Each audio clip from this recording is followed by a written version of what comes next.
अस्सलामुअलैकुम। उम्मीद है आप सब खैरियत से होंगे। आज की इस वीडियो में हम लोग 8 सितंबर के एमडी कैट को डिस्कस करेंगे। क्वेश्चन नंबर 1 हमारे पास है, which animal has no need of gall bladder, के किस एनिमल को गॉल ब्लैडर की ज़रूरत नहीं है। पहले तो आपको ये पता होना चाहिए कि गॉल ब्लैडर की ज़रूरत किस एनिमल्स को होती है, और गॉल ब्लैडर की ज़रूरत सिर्फ उन एनिमल्स को होती है जो मीट ईटर्स होते हैं। ज़्यादातर मीट ईटर्स को गॉल ब्लैडर की ज़रूरत होती है। हमारे पास कैट जो है वो मीट ईटर है क्योंकि वो चूहों को खाती है। मैन हम लोग भी मीट ईटर्स हैं, लाइन भी मीट ईटर है, लेकिन जो हमारे पास गॉट होती है वो प्लांट्स वगैरह पे फीड करती है, तो हमारे पास गॉट के अंदर गॉल ब्लैडर की ज़रूरत नहीं होती। इसके अलावा हमारे पास हॉर्स, डियर्स, रैट, लेमिनॉइड्स और कुछ बर्ड्स की स्पीशीज़ जो हैं उनमें भी गॉल ब्लैडर की ज़रूरत नहीं होती। यहाँ पे हमारे पास राइट ऑप्शन क्या आएगी, डेल्टा। नेक्स्ट क्वेश्चन हमारे पास है, if S character increases then bond length will become, कि जब एस करेक्टर इंक्रीज होगा तो उसका बॉन्ड लेंथ पे आपके क्या इफेक्ट होगा। एसपी हाइब्रिडाइजेशन में आपके पास एस करेक्टर जो होता है वो 50% होता है, और जब आपके पास sp2 हाइब्रिडाइजेशन में एस करेक्टर आपका 33% होता है। sp हाइब्रिडाइजेशन में जैसे जैसे आपका sp करेक्टर इंक्रीज हो रहा है तो बॉन्ड लेंथ जो होती है वो उसमें कम होती है, जबकि जो हमारे पास अल्कीन्स होती हैं यानी जिनमें sp2 हाइब्रिडाइजेशन होती है उनमें बॉन्ड लेंथ ज़्यादा होती है एज़ कम्पेयर टू अल्काइन जिनमें sp हाइब्रिडाइजेशन है। इसका मतलब है कि जैसे जैसे s करेक्टर इंक्रीज करेगा आपका जो बॉन्ड है वो स्ट्रॉन्ग होता जाएगा और शॉर्टर होता जाएगा। Right option is beta. Next question हमारे पास है, number of quarks in hydrogen atom, के हाइड्रोजन एटम के अंदर क्वार्क्स कितने होते हैं। हाइड्रोजन एटम के अंदर आपको पता है एक प्रोटॉन होता है और न्यूट्रॉन कोई नहीं होता। तो प्रोटॉन में हमारे पास कितने क्वार्क होते हैं, 3 quark, 1 up and 2 down quarks. तो हाइड्रोजन एटम में भी हमारे पास 3 क्वार्क्स ही होंगे। Right option is Charlie. Next question हमारे पास है, when I was child I dash play the cricket with my friends. ये अपनी रूटीन बता रहा है इसमें, लेकिन वो रूटीन पास्ट में बता रहा है कि जब मैं बच्चा था तो मैं खेला करता था, मतलब वो एक रूटीन बता रहा है अपनी। तो इसमें हमारे पास राइट ऑप्शन क्या आएगी, use to. Right option is Charlie, I use to. Next question हमारे पास है, the dash will help you to find the book in library, की कौन आपको लाइब्रेरी में बुक फाइंड करने में हेल्प करेगा, टीचर, लाइब्रेरियन या इंस्ट्रक्शन। जिनमें से हमारे पास अप्रोप्रिएट वर्ड हमने चूज़ करना, हमारे पास लाइब्रेरियन है कि लाइब्रेरी में हमें लाइब्रेरियन ही हेल्प करता है बुक फाइंड करने के लिए। Right option is beta. Next question हमारे पास है, glycoprotein and lipoprotein are formed by, आपको पता है दोनों कॉन्जुगेटेड मॉलिक्यूल्स हैं, और कॉन्जुगेटेड मॉलिक्यूल्स के को बनाना किसका फंक्शन होता है, हमारा गोल्जी ऑपरेटस का। Right option is Charlie. Next question हमारे पास है, 1 mole of substance has ATP at STP. यहाँ पे वॉल्यूम पूछा हुआ है आपसे, आपकी बुक की एग्जैक्ट वैल्यू है 22.4 DM3। Right option is beta. Next question हमारे पास है, n+l value for 5D is, कि 5D के लिए आपके पास n+l वैल्यू क्या होगी। n हमारे पास प्रिंसिपल क्वांटम नंबर होता है और l हमारे पास एजीमुथल क्वांटम नंबर होता है। 5D के लिए हमारे पास n की वैल्यू 5 है और d के लिए हमारे पास l की वैल्यू 2 होती है, तो 5 + 2 हमारे पास क्या आ जाएगा, 7। Right option is alpha. Next question हमारे पास है, which one has more energy, इनमें से किसकी एनर्जी ज़्यादा होगी। जिसकी n+l वैल्यू ज़्यादा होगी उसकी एनर्जी ज़्यादा होगी। इन तीनों की आप n+l वैल्यू कैलकुलेट करें तो आप 5D की देखें, इसकी n+l वैल्यू 7 आएगी, तो सबसे ज़्यादा एनर्जी भी इसी की होगी। Right option is beta. Next question हमारे पास है, which one has greater hydration energy, के इनमें से किसकी हाइड्रेशन एनर्जी जो है वो ज़्यादा होगी। हाइड्रेशन एनर्जी जो होती है वो डाउन द ग्रुप डिक्रीज़ करती है, क्योंकि डाउन द ग्रुप जो होता है आपका एटॉमिक साइज इंक्रीज़ करता है, तो आपकी हाइड्रेशन एनर्जी जो है वो डिक्रीज़ करती है। तो इनमें से सबसे ज़्यादा हाइड्रेशन एनर्जी किसकी होगी, जिसका साइज सबसे कम होगा, यानी मैग्नीशियम की। Right option is beta. Next question हमारे पास है, compound having coordination number 6 as geometry transition elements में से आपसे पूछा है कि जिसका कोऑर्डिनेशन नंबर 6 होगा उसके आपके पास ज्योमेट्री क्या होती है, ऑक्टाहेड्रल ज्योमेट्री होती है आपके पास। Right option is Charlie. Next question हमारे पास है, which one is true about CV and CP। Thermodynamics वाले चैप्टर से आपसे पूछा है CP और CV का रिलेशन हम पढ़ते हैं, gamma is equal to CP over CV और CP is equal to gamma into CV। तो CP जो होता है हमारे पास CV से ज़्यादा होता है, यानी कि heat capacity at constant pressure is greater than the heat capacity at constant volume. Right option is beta. Next question हमारे पास है, identification of carbonyl compound is done by, carbonyl compound की आइडेंटिफिकेशन आप किससे करते हैं, आपके पास टॉलिन्स रिएजेंट यूज होता है एल्डिहाइड और कीटोन टेस्टिंग में। Right option is beta. Next question हमारे पास है, phenol can be found by, phenol में से किन के रिएक्शन से बनेगी, अल्केन से, अल्कीन से, या अल्काइन से, या बेंजीन से। नीचे आप फिनोल डायरेक्टली रिएक्शन बेंजीन से बनेगी, पहले आपके पास क्लोरोबेंजीन बनेगी, उसके बाद सोडियम फिनोक्साइड और उसके बाद आपके पास फिनोल बन जाएगी। अल्केन अल्केन अल्कीन अल्काइन से डायरेक्टली फिनोल नहीं बन सकती। ऐसा हो सकता है कि अल्केन जो हमारी अल्काइन है वो पहले बेंजीन में कन्वर्ट हो, बेंजीन अल्काइन इंटू बेंजीन का रिएक्शन आपने बुक में पढ़ा हुआ है ना। अल्काइन पहले बेंजीन में, उसके बाद बेंजीन से ही फिनोल बनेगी, डायरेक्टली अल्काइन अल्केन या अल्कीन में से किसी से फिनोल नहीं बनेगी। नेक्स्ट क्वेश्चन हमारे पास है कलर ऑफ टाइटेनियम H2O+3। हमारे पास कलर क्या होगा ये भी आपकी बुक में मेंशन है कि ये रेड वॉयलेट कलर शो करता है। Right option is Charlie. Next question हमारे पास है which one is found as liquid at RTP। कि आपके पास इनमें से कौन सा लिक्विड होगा। आपके पास मिथाइल आयोडाइड, जिसे आप लोग आयोडोफॉर्म भी कहते हैं, ये लिक्विड होगा। जबकि बाकी आपके पास इथाइल क्लोराइड, मिथाइल फ्लोराइड या मिथाइल ब्रोमाइड, ये सब आपके पास गैसेस फॉर्म में होंगे। Right option is alpha. Next question हमारे पास है major organic compound found in living organism. के लिविंग ऑर्गेनिज्म के अंदर मेजर ऑर्गेनिक कंपाउंड कितने होते हैं, वो 4 होते हैं। कार्बोहाइड्रेट्स, प्रोटीन, लिपिड्स और nucleic acid. Right option is beta.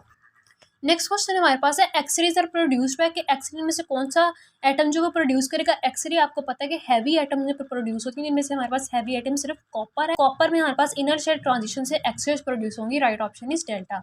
Next question हमारे पास है which is true about evaporation. की इवेपोरेशन एक्सोथर्मिक होती है, एंडोथर्मिक आपको पता है। इवेपोरेशन जो हमारे पास है वो एंडोथर्मिक फिनोमिना होता है। Right option is beta.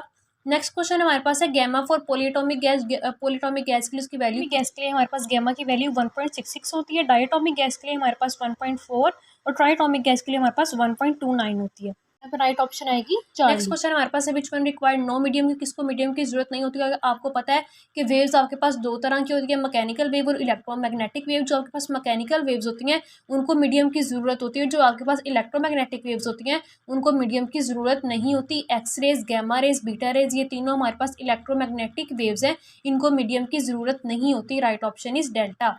Next question हमारे पास है Arrhenius theory gives explanation of. Arrhenius theory किसकी एक्सप्लेनेशन करती है आपके पास। आर्हीनियस इक्वेशन जो होती है आपकी वो रेट ऑफ रिएक्शन और टेम्परेचर का जो है वो रिलेशन जो है आपका डिस्क्राइब करती है। तो हमारे पास राइट ऑप्शन क्या आ जाएगा, अल्फा यानी टेम्परेचर। नेक्स्ट क्वेश्चन हमारे पास है dimension of momentum is same है। इसके मोमेंटम की डायमेंशन जो है किसके सिमिलर होती हैं आपको पता है। मोमेंटम का यूनिट आपके पास न्यूटन सेकेंड होता है। P is equal to F cross T formula. और इम्पल्स का आपके पास भी फॉर्मूला यही होता है। इम्पल्स का यूनिट भी आपके पास न्यूटन सेकंड ही होता है। तो इन दोनों के डायमेंशन जो आपके पास हैं वो सेम होंगी। Right option is alpha. Next question हमारे पास है वाटर वेव्स आर ट्रांसफर्स। आपने वाटर वेव्स का पता पढ़ा हुआ है कि वाटर वेव्स आपके पास ट्रांसफर्स वेव की एग्जांपल है। Right option is beta. Next question हमारे पास है crest and troughs are found in. किस वेव में आपके पास क्रस्ट और ट्रफ्स होते हैं। जो ट्रांसफर्स वेव होती है वो क्रस्ट और ट्रफ की फॉर्म में ट्रैवल करती है, जबकि जो लॉन्गिट्यूडनल वेव होती है वो कंप्रेशन और रेयरफेक्शन की फॉर्म में ट्रैवल करती है। नेक्स्ट क्वेश्चन हमारे पास है number of diodes in half wave rectifier. के हाफ वेव रेक्टिफायर में आपके पास कितने डायोड्स होते हैं। हाफ वेव रेक्टिफायर में सिर्फ आपके पास 1 डायोड यूज़ होता है। और फुल वेव रेक्टिफायर में आपके पास 2 डायोड्स भी यूज़ हो सकते हैं और 4 डायोड्स भी यूज़ हो सकते हैं। जो आपके पास ब्रिज रेक्टिफायर होता है फुल वेव के आपके पास आगे 2 टाइप्स होती हैं, ब्रिज रेक्टिफायर और सेंटर टेप रेक्टिफायर। जो आपके पास ब्रिज रेक्टिफायर होगा उसमें 4 डायोड यूज़ होंगे और जब आपके पास सेंटर टेप होगा उसके अंदर 2 डायोड्स यूज़ होंगे। यहाँ पे हाफ वेव रेक्टिफायर की बात हुई है तो राइट ऑप्शन क्या है, अल्फा। नेक्स्ट क्वेश्चन हमारे पास है magnitude of magnetic field of earth. ये हमारे पास पेड प्रैक्टिस टेस्ट में भी डिस्कस हुआ था कि मैग्नेटिक फील्ड ऑफ अर्थ का मैग्नीट्यूड हमारे पास क्या होता है। तो हमारे पास 0.25 टू 0.65 गॉस होता है। तो राइट ऑप्शन यहाँ पे क्या आ जाएगी, अल्फा। नेक्स्ट क्वेश्चन हमारे पास है unit of magnetic field density. Magnetic field density का यूनिट आपके पास टेस्ला होता है। Right option is beta. Next question हमारे पास है which of the following has +2 oxidation state. इनमें से किसके अंदर जो है +2 ऑक्सीडेशन स्टेट होगी। इनमें शायद स्टेटमेंट थोड़ी सी मिसिंग है कि कैटायन के ऊपर एनायन के ऊपर, लेकिन फिर भी हम इस स्टेटमेंट के साथ भी इसका आंसर कर सकते हैं। अल्फा, बीटा और डेल्टा में देखें हमारे पास जो कैटाइन है वो 1 का है हमारे पास फर्स्ट ग्रुप का है, तो उसके ऊपर +1 चार्ज होगा। जो हमारे पास मैग्नीशियम है ये सेकंड ग्रुप का है तो इसके ऊपर हमारे पास क्या चार्ज होगा, +2। Right option is Charlie. Next question हमारे पास है जो the following is no coenzyme. इनमें से कौन सा जो है वो कोएंजाइम यूज नहीं होता, ये भी आपकी बुक में मेंशन है।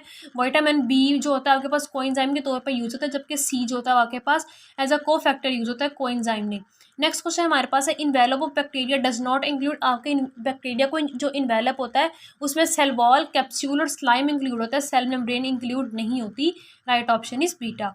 नेक्स्ट क्वेश्चन हमारे पास है bacteria equal in size to a hyphen. ये भी आपकी बुक लाइन है कि आप जो आपका प्यूलोपिसिकम फिशलसोनी बैक्टीरिया होता है वो हाइफन के साइज का होता है। Right option is Charlie.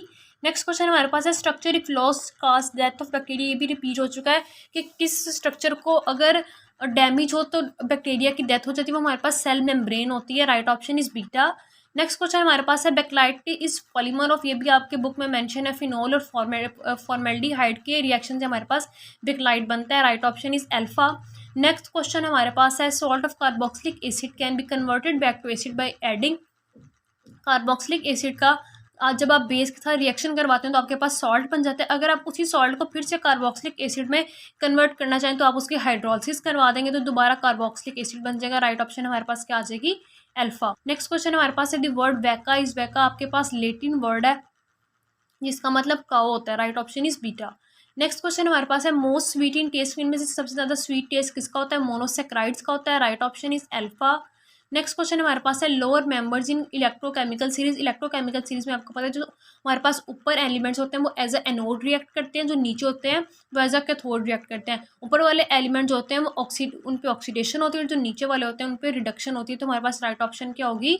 Beta. अगर यहाँ पे आपसे एजेंट्स का पूछा होता तो आप कहते हैं कि लोअर मेंबर जो इलेक्ट्रोकेमिकल सीरीज के हैं वो ऑक्सीडाइजिंग एजेंट है, होती उन पे रिडक्शन है और वो ऑक्सीडाइजिंग एजेंट है। और जो हमारे पास हायर मेंबर होते हैं होती उन पे ऑक्सीडेशन है और वो रिड्यूसिंग एजेंट्स है। Right option is beta. Next question हमारे पास है टाइप्स ऑफ अर्थराइटिस। अर्थराइटिस की आपकी बुक में 3 टाइप्स जो है वो डिस्कस की हुई हैं, र्यूमेटॉइड अर्थराइटिस, ऑस्टियोआर्थराइटिस और gouty arthritis. Right option is Charlie. Next question हमारे पास है डायफ्राम इज डायफ्राम में हमारे पास कौन से मसल होते हैं? ये भी आपकी बुक में मेंशन है, स्केलेटल मसल की शीट होती है ये। Right option is alpha. Next question हमारे पास है solids which are more volatile के सॉलिड जो ज़्यादा वोलाटाइल हैं, वोलाटाइल कौन से होंगे? जिनका हमारे पास वेपर प्रेशर कम होगा, जिनमें हमारे पास बॉन्डिंग जो है वो वीक होगी। हमारे पास मॉलिक्यूलर सॉलिड्स में बुक की लाइन है कि वोलाटाइल होते हैं, ट्रांसपेरेंट होते हैं। Right option is Charlie. Next question हमारे पास है most abundant biomolecule. Most abundant biomolecule हमारे पास कौन सा होता है? प्रोटीन्स होती हैं। अगर यहाँ पे स्टेटमेंट को इस तरह से मॉडिफाइड कर दिया जाए कि मोस्ट अबंडेंट ऑर्गेनिक कंपाउंड, तब भी आपके पास प्रोटीन ही आएगा। लेकिन अगर स्टेटमेंट इस तरह से हो कि most abundant compound in body, तो अगर वहाँ पे आपके पास वाटर की ऑप्शन है तो आप प्रोटीन को नहीं बल्कि वाटर को मार्क करेंगे। यहाँ पे हमारे पास राइट ऑप्शन क्या आएगी? अल्फा। नेक्स्ट क्वेश्चन हमारे पास है number of pyrrole ring in porphyrin. Porphyrin के अंदर आपके पास पायरोल रिंग्स कितने होते हैं? आप डायग्राम में देख सकते हैं कि पोरफायरिन रिंग में हमारे पास 4 पायरोल रिंग होते हैं। Right option is delta. Next question हमारे पास ripple factor is less for, ripple factor किसके लिए कम होता है? ये हमारे पास पेड टेस्ट में भी डिस्कस हुआ था, वहाँ पे आपसे एग्जैक्ट वैल्यू पूछी गई थी कि हाफ वेव रेक्टिफायर में रिपल फैक्टर कितना होता है। तभी मैंने बताया था कि हाफ वेव रेक्टिफायर का रिपल फैक्टर 1.21 होता है और फुल वेव रेक्टिफायर का हमारे पास 0.482 होता है। इसने पूछा कि कम किसका, तो हमारे पास फुल वेव रेक्टिफायर का रिपल फैक्टर जो है वो कम होता है। Right option is alpha. Next question हमारे पास है if one group is replaced by other than it is called.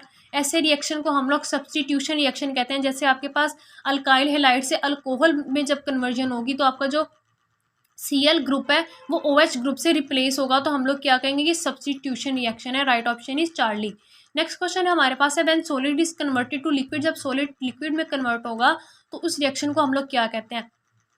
वो हमारे पास एंडोथर्मिक रिएक्शन होता है। जब आप किसी भी सॉलिड चीज़ को लिक्विड में कन्वर्ट करते हैं तो आप उसे हीट प्रोवाइड करते हैं, तो ऐसे रिएक्शन को हम लोग क्या कहेंगे? एंडोथर्मिक। नेक्स्ट क्वेश्चन हमारे पास है which of the following is not secondary character in female. Female के अंदर सेकेंडरी करैक्टर कौन से होते हैं? ब्रेस्ट इनलार्जमेंट हो रही है, एग प्रोडक्शन हो रही है, मेंस्ट्रुअल साइकिल आपकी स्टार्ट होगी, ये उसकी फीमेल के सेकेंडरी करैक्टर्स है। लेकिन शोल्डर्स ब्रॉडन ये हमारे पास मेल का सेकेंडरी करैक्टर है, फीमेल का नहीं। Right option is Charlie. Next हमारे पास कुछ पॉइंट्स हैं, कुछ एमसीक्यूज हैं जिनके ऑप्शंस बच्चों को याद नहीं थे लेकिन उन्हें पॉइंट्स याद थे कि किस किस पॉइंट में से कौन कौन सा एमसीक्यूज था। Half life of first order reaction आपकी बुक में वो इक्वेशंस दी हुई हैं 0.693/K इस तरह की, तो उसमें से एमसीक्यूज था। उसके बाद आपके पास वेवलेंथ दी हुई थी और आपने एनर्जी फाइंड करनी थी, E=hc/λ करके आप फाइंड कर सकते हैं। नेक्स्ट आपके पास फिजिक्स के न्यूमेरिकल डॉपलर इफेक्ट वाले में से हाफ लाइफ में से वेलोसिटी, रेजिस्टेंस, पावर एनर्जी में से Coulomb's law, electric field intensity, इनमें से फिजिक्स के न्यूमेरिकल्स थे। उसके अलावा आपके पास फंडामेंटल फ्रीक्वेंसीज का एक न्यूमेरिकल था ओपन पाइप्स की। उसके बाद एग्जीबिशन के स्पेलिंग के बारे में, ऑस्मोरेगुलेशन की डेफिनेशन, यूरिया साइकिल में यूज़ होने वाले इंजाइम्स के बारे में था, आर्जिनेस के बारे में कोई एमसीक्यूज था। इसके अलावा आर्थ्रोपोड्स का क्या मतलब होता है, मैनी जॉइंट्स, ओजेंसिस स्टार्ट एट ओजेंसिस आपकी कब स्टार्ट होती है, ये बात हमने कंप्लीट डिस्कस की हुई है कि हमारी जो फीटस स्टेज होता है हमारी, वहीं पे ओजेंसिस जो है हमारी स्टार्ट हो जाती है। नेक्स्ट हमारे पास था रिप्रोडक्शन में से 5 MCQs थे, एनिमेलिया में से एवोल्यूशन। ये जो कुछ चैप्टर्स हैं ये बहुत इंपॉर्टेंट चैप्टर्स हैं, इनको अच्छी तरह प्रिपेयर करें। इनमें से 6 to 7 MCQs हर टेस्ट में आ रहे हैं। उम्मीद है आपको आज की वीडियो की समझ आ गई होगी। किसी भी MCQs में कन्फ्यूजन है तो आप मुझसे कमेंट सेक्शन में पूछ सकते हैं। वीडियो अच्छी लगी हो तो लाइक करें और चैनल को सब्सक्राइब करें ताकि आने वाली अपडेट्स आप तक पहुंचती रहें। अल्लाह हाफिज़।